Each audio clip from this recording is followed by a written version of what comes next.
Well, good morning.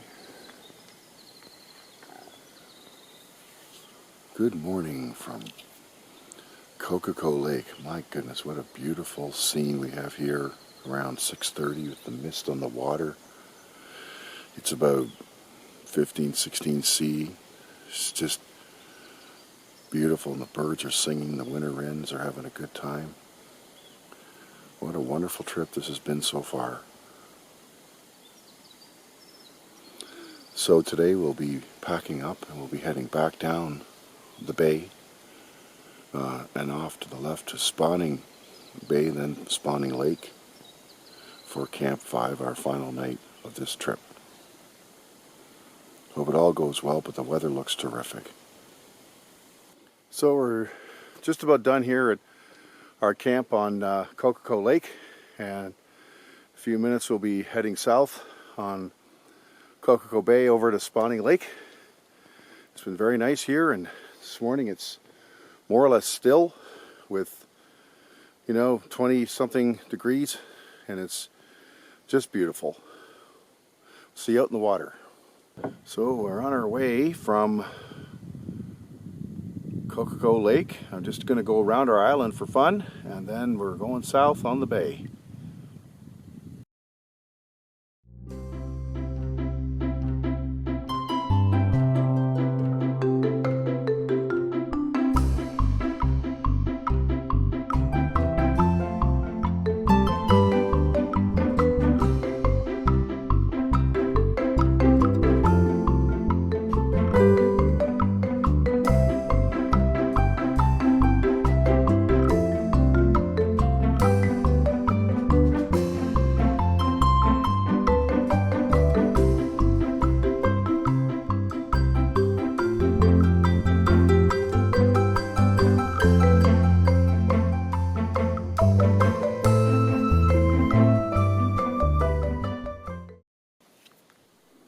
Here in this scene, we had just finished the portage back into Kokoko Bay, and I was waiting for Frank to finish his part, and this is the island at the north end of Kokoko Bay, and the water we're on is between the island and the portage, right at the north end of Kokoko Bay.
So, this is the mouth of, or if not, it's very close to the mouth of Kokoko Bay.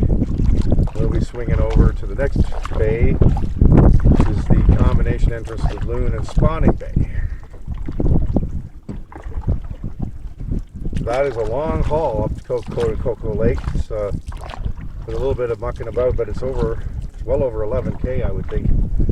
So I am indeed pleased we are finished that. And all into a small, a light wind of maybe 6 to 10 kilometers an hour.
Okay, I can't show it on the video, but I'll do it in a still. But right up there in the tree is a bald eagle sitting there doing nothing.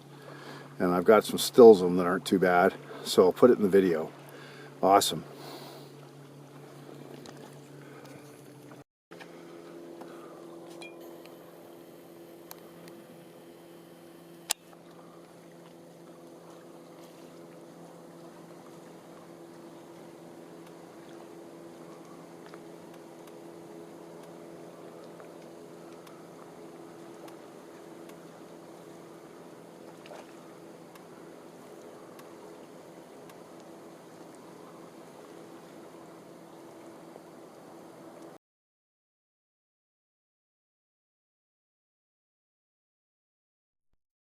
I really enjoy making these videos and sharing my outdoor ventures with you. It would help me a great deal if you would consider subscribing to Hiking with Henry and give this video a like and perhaps tell a friend so we can get the viewership up a little bit. It would help me grow my channel and I would appreciate it very much. It is completely free. Thank you again. So this is Deja Vu. At the point here was the first campsite I ever stayed at in Temagami back in 1979, so fully 45 years ago when we made this film here, and remarkable. Back again. So as I said from the canoe, we were here 45 years ago and we were looking around, and ultimately we settled on the site that we were on 45 years ago, so it's kind of historic. So let's have a quick tour. It is very much the way I remembered it. I'm sure the trees are bigger, but Deja Vu. So let's have a look. So we can start with the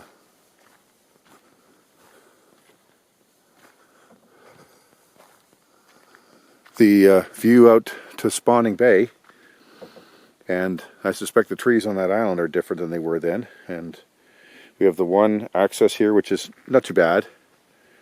Another thing that I remembered was over here, the narrow entrance to Spawning Bay has the powerboats, when they choose to, coming through this narrow slot here. Now they're supposed to be going slow, but that never happens. But it's kind of graceful to watch them do it. That passage leads out to Lake Temagami proper, which is where we'll head tomorrow as we paddle out. We went up the, well, actually both sides of Spawning Lake here, Spawning Bay, pardon me, and couldn't find a campsite that was any good, and so we're here, and it's actually pretty nice. So you can see it now. So 45 years ago, Frank and I slept in the same tent right here.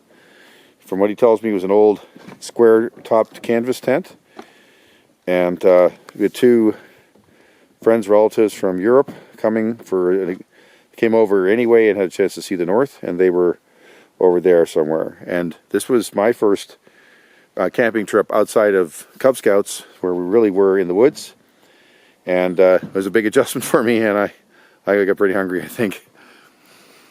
Anyhow, it's neat to share the same side. I think of ourselves 45 years ago. We hadn't finished high school yet. We hadn't defined our careers or our partners or just about anything. Back in the day, 1980, 1979 even, there was no internet for another 15 years or so. There was no cell phones. There wasn't even video cassette recorders for most of us.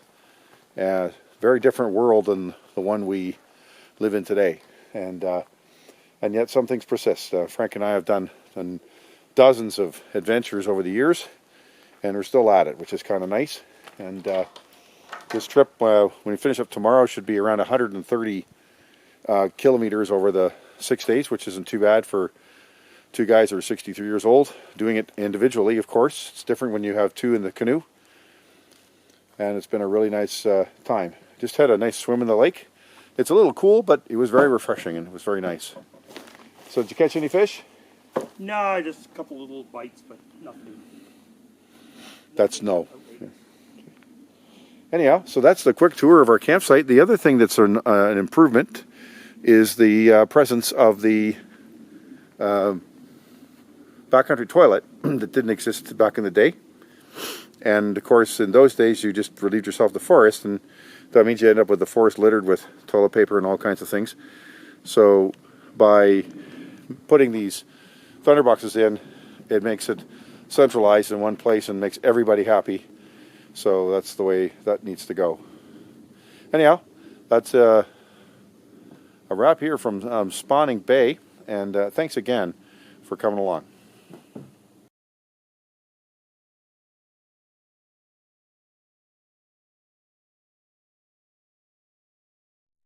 So day 5 resulted, like a couple of other days on this trip, in a number of changes.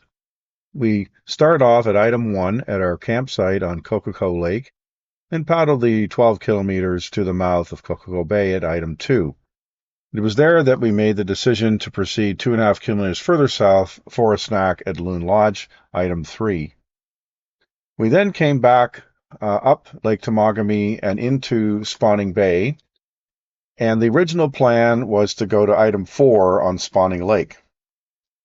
But that required an 800-meter portage.